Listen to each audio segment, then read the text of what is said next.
Viscosidad. En esta animación vamos a estudiar algunos casos de aplicación del concepto de la viscosidad a partir de la ecuación de la viscosidad de Newton, que relaciona el esfuerzo cortante con la tasa de deformación.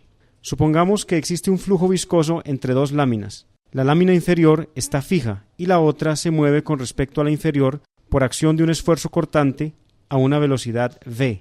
A medida que se mueve la placa superior, el fluido que está en contacto con ella se desplaza a la misma velocidad, es decir, alcanza una velocidad v, mientras que el fluido que está en contacto con la placa inferior permanece adherido a esta.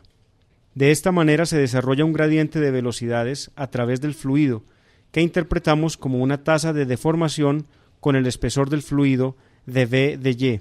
En nuestro ejemplo consideramos que el gradiente de velocidades es lineal, pero podría ser de diferentes formas. Caso 1.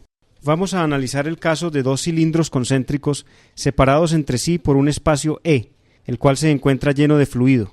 El cilindro exterior está estático, mientras que el interior gira a una velocidad angular W constante. La superficie lateral del cilindro interior desarrolla entonces una velocidad tangencial V.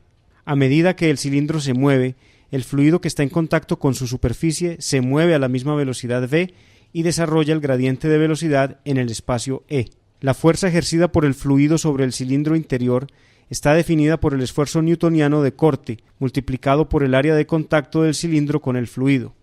Caso 2. Ahora vamos a analizar el caso de un cilindro que cae dentro de otro. Ambos cilindros son concéntricos. La separación entre ellos tiene un espesor E y está lubricada por un fluido. En este caso también se desarrolla un perfil de velocidad con un valor máximo en la cara del cilindro interior y cero en la del exterior. La solución de este problema se plantea a partir del equilibrio de fuerzas, donde el peso del cilindro interior que cae es contrarrestado por la resistencia del fluido lubricante. El cilindro se desacelera hasta alcanzar el equilibrio entre estas dos fuerzas, en cuyo punto la velocidad de caída es constante y se conoce como velocidad terminal.